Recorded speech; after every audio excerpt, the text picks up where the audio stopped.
Hello' বন্ধু বান্ধৱীসকল, কি খবৰ আপোনালোকৰ? বিশ্বাস ৰাখিছোঁ আপোনালোক ভালে কুশলে আছে চাগে। আজি এই ভিডিঅ'টোত আমি অসমৰ 10খন ইউনিভাৰ্চিটিৰ কথা জানিম। ভিডিঅ'টো ভাল লাগিলে এটা লাইক কৰি দিব। চেনেলটোত কোনোবা নতুনে চাই আছে যদি চেনেলটো ছাবস্ক্ৰাইব কৰি দিব। চবতকৈ প্ৰথমে 10 নম্বৰ ইউনিভাৰ্চিটিৰ কথা জানিম। আমাৰ 10 নম্বৰত থকা ইউনিভাৰ্চিটিখনৰ নাম হ'ল নেশ্যনেল ল' ইউনিভাৰ্চিটি। এইখন গুৱাহাটীত আমিনগাঁৱত আছে। 9 নম্বৰ স্থানত থকা ইউনিভাৰ্চিটিখন হ'ল দ্য আছাম কাজিৰঙা ইউনিভাৰ্চিটি। এইখন যোৰহাটৰ ওচৰত আছে। 8 নম্বৰত থকা ইউনিভাৰ্চিটিখন হ'ল কটন ইউনিভাৰ্চিটি। এইখন গুৱাহাটীত আছে।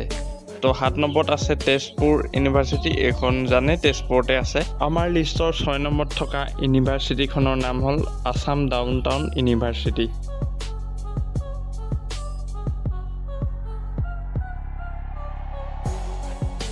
পাঁচ নম্বৰ স্থানত থকা ইউনিভাৰ্চিটিখনৰ নাম হ'ল আছাম ৰাজীৱ গান্ধী ইউনিভাৰ্চিটি। 4 নম্বৰ স্থানত থকা ইউনিভাৰ্চিটিখন শিলচৰ ইউনিভাৰ্চিটি। এইখন শিলচৰতে আছে। 3 নম্বৰত আছে ৰয়েল গ্ল'বেল ইউনিভাৰ্চিটি। এইখন সকলোতকৈ লাষ্টজাৰীয়েক হয়। এইখনৰ কষ্টটো বেছি। এইখন গুৱাহাটীতে আছে।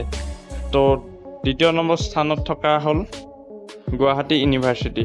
এইখন গুৱাহাটীতে আছে।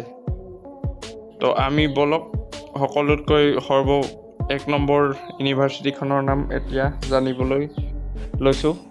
1 নম্বৰ স্থানত থকা ইউনিভাৰ্চিটিখন ডিব্ৰুগড় ইউনিভাৰ্চিটি। এইখন ডিব্ৰুগড়তে অৱস্থিত।